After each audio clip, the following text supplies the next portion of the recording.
नमस्कार, मैं औशर मिश्रा। आप देख रहे हैं राज टीवी का खास प्रोग्राम स्पोर्ट्स पावर प्ले।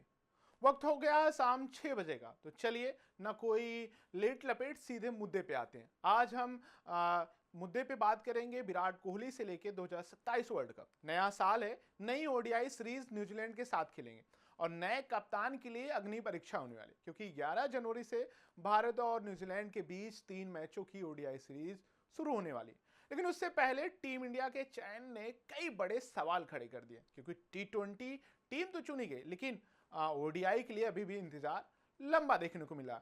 कप्तान बदले हैं, कुछ बड़े नाम को आराम भी दिया गया है और कुछ सीनियर खिलाड़ियों की दमदार वापसी है, तो सबकी निगाहें टिकी हुई हैं कि क्या होने वाला है। आज हम बात करेंगे ओडीआई टीम इंडिया के सिलेक्शन से जुड़े 5 सबसे चौंकाने वाले बातें, फैसले। इसी मुद्दे पे चर्चा के लिए हमारे साथ जुड़ रहे हैं आज दो खास मेहमान, अनुज जी और साथ में हमारे साथ आदिप पठान जी।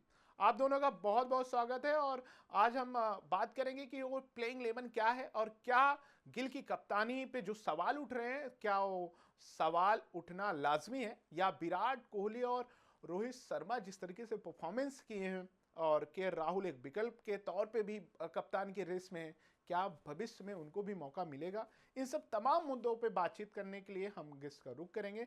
लेकिन इससे पहले अगर देखें तो रोहित शर्मा और विराट कोहली विजय हजारे ट्रॉफी में लगातार परफॉर्मेंस कर रहे हैं और बैक टू बैक सेंचुरी लगा रहे हैं, मैन ऑफ द मैच चुने जा रहे हैं। और उनको देखने के लिए सबसे बड़ी बात कि फैंस विजय हजारे ट्रॉफी में पहुंच रहे हैं और वो स्टार खिलाड़ी अपने फैंस को और खास करके बीसीसीआई को निराश नहीं किया। लेकिन हाँ, यहाँ बीसीसीआई को थैंक यू जरूर बोलना चाहिए, क्योंकि बीसीसीआई ने जिस तरीके से रूल लाया, जिस तरीके से उसने एडवाइजरी जारी की, सबको खेलना पड़ेगा। कम से कम 2 मैच आपको खेलने पड़ेंगे। और देखिए, फिर बड़े से बड़े स्टार खिलाड़ियों को अपने डोमेस्टिक टीम के लिए उपलब्धता बतानी पड़ी। और रोहित हो, ईशान हो, श्रेयस अय्यर हो, सारे विराट कोहली हो, सब खेल रहे हैं। नहीं तो क्रिसमस का महीना चल रहा है, न्यू ईयर है, कोई छुट्टियां मनाने जाते हैं, लेकिन एटलीस्ट सब टीम में कंट्रीब्यूट कर रहे हैं। और इसका फायदा जो अभी वर्तमान समय की युवा पीढ़ी है, क्रिकेट जो देख रहे हैं सपने विराट और रोहित बनने के लिए, उनके लिए बड़ा अच्छा है कि उनके साथ खेलना, उनके साथ ड्रेसिंग रूम शेयर करना, उनके साथ मैदान पे बहुत कुछ सीखे। जैसे विराट कोहली की अरुणाचल प्रदेश की टीम के साथ फोटो क्लिक कराना, रोहित शर्मा जिस तरीके से लोगों से मिल रहे थे, कहीं ना कहीं बहुत कुछ उन प्लेयरों के लिए एक इनके टिप्स और सलाह उनके करियर का टर्निंग पॉइंट हो सकता है। तो चलें रुक करते हैं कि न्यूजीलैंड और सीरीज से क्या बहुत कुछ निकलेगा, क्योंकि 2026 में भारतीय टीम लगातार मुकाबले खेलेंगी। गेस्ट के तरफ रुक करते हैं। सबसे पहले अनुज जी, आपका बहुत बहुत स्वागत। अनुज जी, रोहित शर्मा और विराट कोहली विजय हजारे में खेल रहे हैं और फॉर्म भी दिख रहा है। क्या या ओडीआई सीरीज इनके लिए 2027 की पिच तैयार करेगी? क्योंकि बहुत सारे सवाल हैं लोगों के मन में। किस तरीके से देख रहे हैं अनुज जी? अश्विन, बिल्कुल। ये ओडीआई सीरीज जो रहेगी न्यूजीलैंड के खिलाफ, वो एक टी20 वर्ल्ड कप से पहले एक प्राइम ओडीआई सीरीज रहेगी। हालांकि इसका टी20 वर्ल्ड कप पे कोई असर नहीं पड़ेगा, बट ये एक बेसिस फॉर्म करेगी ओडीआई वर्ल्ड कप 2027 के लिए, क्योंकि 2026 शुरू हो जाएगा और फिर 2027 ही रहेगा। पर मेरा ऐसा मानना है कि विराट कोहली और रोहित शर्मा को कुछ साबित करने की जरूरत नहीं है। वो एक फॉर्मेट खेल रहे हैं और बहुत ही अच्छे तरीके से खेल रहे हैं। तो वो यही फॉर्मेट खेलते जाएं और जितनी अच्छी तरीके से वो खेल रहे हैं वैसे ही वो रन स्कोर करते जाएं। वो 2027 वाली टीम में रहेंगे। जो उनको वहां से हटा सकता है वो खुद है, क्योंकि स्किल्स उनसे कोई छीन नहीं सकता। और फिटनेस उन्हें खुद मेंटेन करनी पड़ेगी, क्योंकि अगर देखा जाए तो मोटा मोटा अभी भी 2 साल रह गए हैं 2027 वर्ल्ड कप शुरू होने से पहले।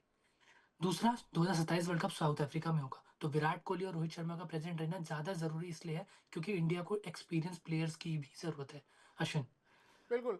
पठान जी, आपका बहुत बहुत स्वागत है राज टीवी पे। पहली बार आप हमारे साथ जुड़ रहे हैं। किस तरीके से ओवरऑल देख रहे हैं, जिस तरीके से पिछले कुछ महीनों में कहें विराट रोहित को इंटरनेशनल क्रिकेट खेलने पे बहुत सारे सवाल उठे, सोशल मीडिया से लेके बीसीसीआई की मीटिंग से लेके मीडिया के स्टूडियो में। आप ओवरऑल किस तरीके से देख रहे हैं विजय हजारे ट्रॉफी में उन्होंने जो परफॉर्मेंस दिया?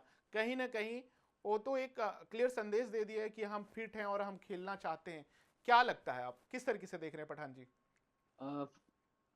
मुझे लगता है कि ये जो आपने लोगों ने एक इनिशिएटिव रखा है, इसके हवाले से मैं थोड़ी रोशनी डालना चाहूँगा कि ऑलरेडी आप लोगों ने डिस्कस किया। शुरुआत में आपने अच्छे गोल्डन वर्ड्स बोले, बट रही बात विजय हजारे की, वो एक मैनिफेस्टो है बीसीसीआई की तरफ से, और उसमें कट एंड क्लियर है कि कोई भी कितना बड़ा स्टार क्यों ना हो, उसको वो खेलना ही ज़रूरी है। बिल्कुल। बट यहाँ पे वर्ल्ड कप की बात खाली है नहीं। हिंदुस्तान की सरजमीन से अक्सर बड़े बड़े नाम जो है प्रोड्यूस भी हुए हैं, लेकिन बड़े बड़े नाम अनसंग भी हुए हैं।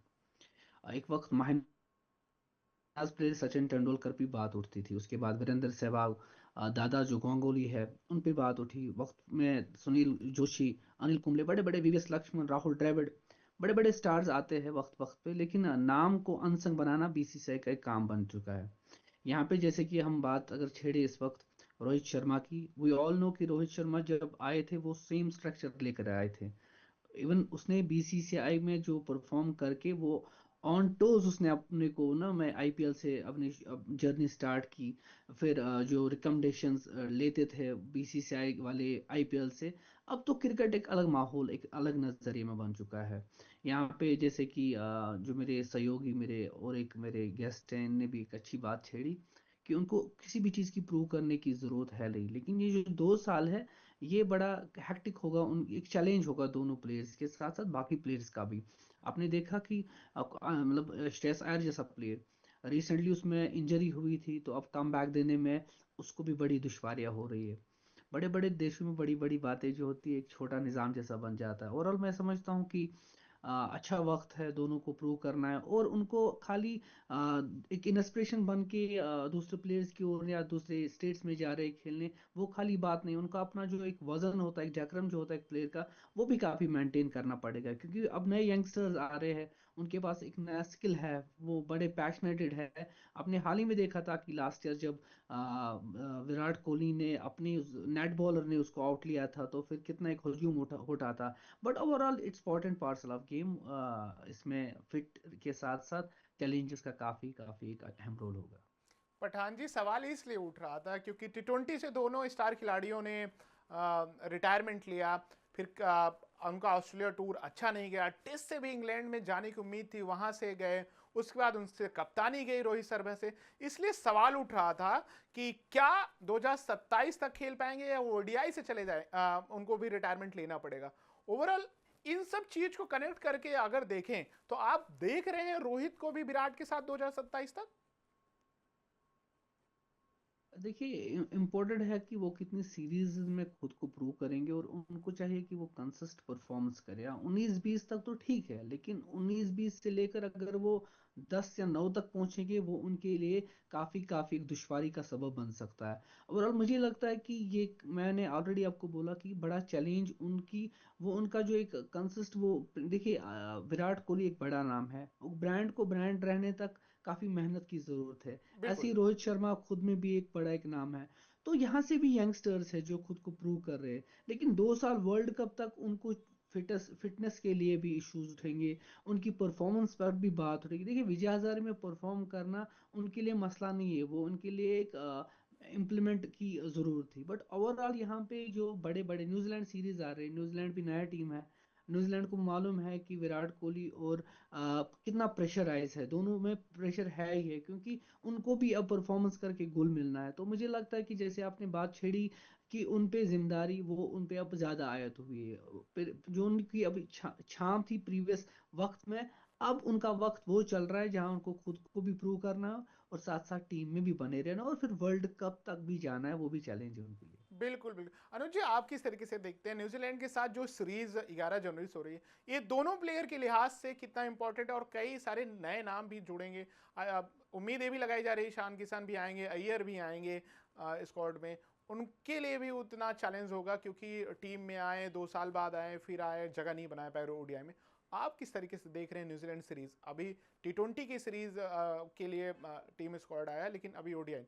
आप किस तरीके से देख रहे हैं अनुज जी? बिल्कुल अश्विन, ओडीआई सीरीज के लिए जो स्क्वाड है वो अभी सूत्रों के हवाले से अगर बता रहे तो जनवरी 3 या 4 तारीख को आएगा। हम श्रेयस अय्यर की बात करते हैं, हम शुभमन गिल की भी बात कर रहे हैं, हम हार्दिक पांड्या के बारे में भी सोचेंगे। बट आपने अभी नाम ईशान किशन का भी मेंशन कर दिया। मैं बताना चाहता हूँ कि ईशान किशन ने अपने आखिरी ओडीआई में 200 रन मारे थे और वो हम्म। उसके बाद ड्रॉप हो गए थे। हम्म। तो अभी उनकी ओडीआई टीम में वापसी होगी या नहीं होगी ये तो बहुत मुश्किल है कहना, बिल्कुल। क्योंकि वो ओडीआई सेटअप में बातें ऐसी चल नहीं रही है। बट बीसीसीआई का कोई भरोसा नहीं, अगर वो ईशान किशन को ले आते हैं तो एक रिवॉर्डिंग फैक्टर रहेगा उनकी कंसिस्टेंट परफॉर्मेंस जो उन्होंने डोमेस्टिक में करी है। रही बात गिल की, गिल फिट है, वो टीम में वापसी कर रहे हैं। साउथ अफ्रीका सीरीज उन्होंने मिस की थी, ऑस्ट्रेलिया में वो कैप्टन अनाउंस हुए थे, साउथ अफ्रीका उन्होंने मिस की थी, और वो न्यूजीलैंड में फिर से आ जाएंगे। कैप्टन वो 95% रहेंगे ही रहेंगे, इतनी जल्दी किसी को सैक करा नहीं जाएगा, बिकॉज पिछले रिकॉर्ड्स भी देखे जाते हैं। तो गिल की भी वापसी होगी।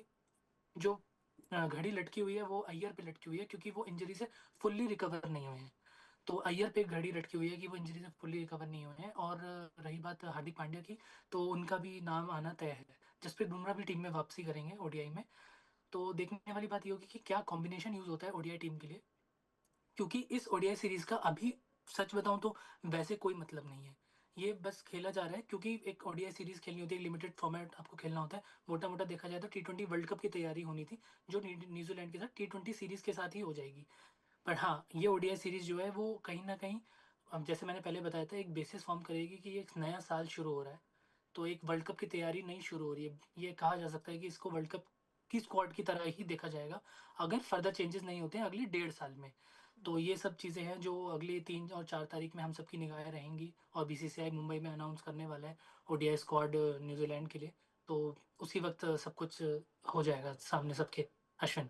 बिल्कुल। ये अब अनुज जी, ये आप मानते हैं कि शायद मेरी बात से सहमत हो ना हो, गिल को कप्तानी देना ओडीआई का बहुत जल्दबाजी नहीं थी? रोहित बहुत अच्छा परफॉर्म कर रहे थे, और कहीं ना कहीं अभी हाल में हुई टी20 सीरीज में गिल के बल्ले से क्या स्थिति रही सबने देखा। परफॉर्मेंस है, 10 पारियों में उठा लें तो दहाई के अंक आपको देखना पड़ेगा। मोबाइल नंबर जैसे उनके नंबर हैं, 4-1 ऐसे नंबर हैं। तो कहीं ना कहीं वो झलक रहा है गिल के कप्तानी में, उनके बल्लेबाजी में वो दिख रहा है। और कहीं ना कहीं हम एक स्टार बल्लेबाज भारत के हैं, बहुत कमाल की उनके पास टेक्निक और स्किल है, वो बहुत अच्छे प्लेयर हैं। आपको नहीं लगता जल्दबाजी की बीसीसीआई? बिल्कुल अश्विन, बहुत ज्यादा जल्दबाजी करी थी, और पिछले 10 इनिंग्स में जाने की जरूरत ही नहीं है। ऑस्ट्रेलिया की आप अगर 3 इनिंग्स उठा के देख लोगे तो उसमें भी गिल ने एक में 10 रन बनाए हैं, और एज अ कैप्टन उन्होंने 9 रन बनाए हैं। तो जो बहुत ही बुरा दिखाता है कि एज अ कैप्टन वो लीड नहीं कर पा रहे थे टीम को।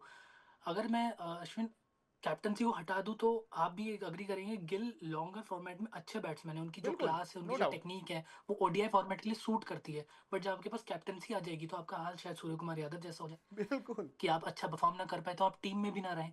पर टीम में रहने के लिए आपको अच्छा खेलना तो जरूरी होगा, और वो कैप्टन के बतौर कैप्टन तो नहीं खेल पा रहे हैं फिर, जितना हमने पिछले 3 इनिंग्स में देखा। तो वो खेल स्किल्स उनके पास है, हमने आईपीएल में भी देखा है, लॉन्गर फॉर्मेट्स में भी देखा है, टेस्ट क्रिकेट में भी देखा है, ओडीआई क्रिकेट में भी देखा है। बट एज अ कैप्टन बहुत बड़ी जल्दबाजी करी गई है। इवन सुनील गावस्कर ने भी बोला कि बहुत जल्दबाजी कर दी कैप्टनशिप देने में। रोहित को अगर आपको कैप्टनसी से हटाना था तो आप हटा सकते थे, आपके पास हार्दिक पांड्या के तौर पे विकल्प था, आपके पास केएल राहुल थे। केएल राहुल ने ऑस्ट्रेलियन सीरीज और साउथ अफ्रीका सीरीज दोनों में 50s मारी है, दोनों में अच्छा प्रदर्शन करा है। और वो एक ऐसे प्लेयर है जो हर पोजीशन पे खेलने के लिए रेडी है। कहाँ उन्होंने बिल्कुल। ओपनिंग से शुरुआत करी थी और आज वो 5th और 6th पोजीशन पे खेल रहे हैं और 50s भी मार रहे हैं। दैट मीन्स वो एक ऐसा प्लेयर है जो आप टीम से उसे नहीं निकाल सकते। तो आप जब उसे नहीं निकाल सकते तो एज अ कैप्टन वो आपके लिए परफेक्ट रहता है। तो कहीं ना कहीं गिल को ग्रूम करने के चक्कर में बहुत जल्दबाजी कर दी एज अ कैप्टन अनाउंस करने में ओडीआई क्रिकेट के लिए। अश्विन। पठान जी, आपके पास आना चाहेंगे। आप तो क्रिकेट बहुत बारीकी से, बहुत नज़दीक से फॉलो करते हैं और उस पर आप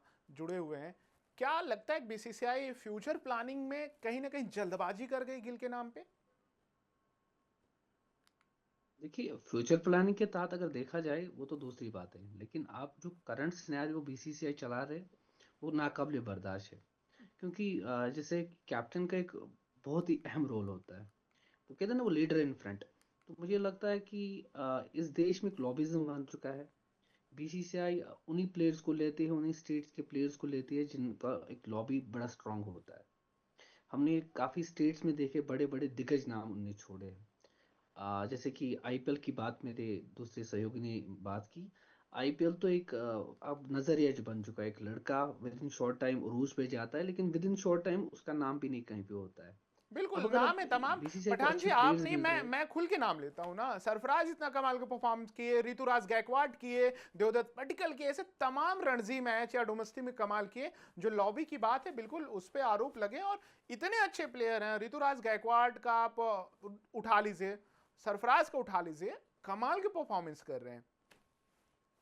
जी, आप कंप्लीट देखिए करें अपनी बात। इम्पोर्टेड है कि अगर सॉरी इम्पोर्टेड है कि हम अगर देश के टीम को ले रहे हैं साथ, तो फिर हमें देश के प्लेयर्स के साथ जस्टिस करना पड़ेगा। बिल्कुल being as a well wisher for this game, मैं ऑलवेज बात करता हूँ, चाहे किसी भी नेशनल शो पे कहीं पे भी टॉपिक्स छेड़ता हूँ। बट एक चीज है, अगर हम आईपीएल के टीम्स के हिसाब से कैप्टन्स को ले, तो फिर सीधी बात है कि गिल डिजर्व नहीं करता था। बिल्कुल बिल्कुल। अब वो हालात बन चुके गिल के लिए कि जिस फॉर्मेट से इसको उठाया था, उसी फॉर्मेट में वर्ल्ड कप में भी नहीं रखा है इसको। बिल्कुल बड़ी तो बात। इससे ज्यादा बड़ी एग्जांपल एक स्टेट क्या दे सकती है आपको। बिल्कुल तो मुझे लगता है कि इस देश में अक्सर हमने देखी कि बड़े बड़े कैप्टन्स उनको फिर अनसंग रखा। बट कुछ अच्छे वेल कैप्टन्स कह सकता हूँ। देखिए मैं विराट कोहली की बात ऑलवेज इस पे उरूज पे लेता हूँ, बड़े टॉप पे लेता हूँ, क्योंकि उसने इस एक वक्त स्टेप डाउन करके ये खुद को एक इज्जत में भी रखा, और साथ साथ एहसास दिया कि अब मेरे साथ भी गलत होने वाला है। बट यहाँ पे अगर यहाँ जब गिल को टीम में लिया गया, एज अ कैप्टन उसको रखा, तो फिर उस वक्त अच्छी लॉबिज्म होती, अगर एक वेल स्ट्रेटजी के तहत बीसीसीआई में चलाने वाले अच्छे होते, तो गिल अभी तक मुझे लगता है कि शॉर्टर फॉर्मेट में खेलते भी नहीं होते। कि बहुत सारे, मनीष पांडे अपने वक्त का one of the best finest player था, और बिल्कुल। जब आईपीएल की बात होती थी हाईएस्ट होता था। बट होते श्रेयस अय्यर जैसा प्लेयर, उसने रन्स किया, प्रूव किया, और फिटनेस की बात अगर हम ओवरऑल देखेंगे, काफी हिंदुस्तान में ऐसे भी प्लेयर है जो श्रेयस अय्यर के बराबर भी नहीं है, लेकिन वो टीम में है।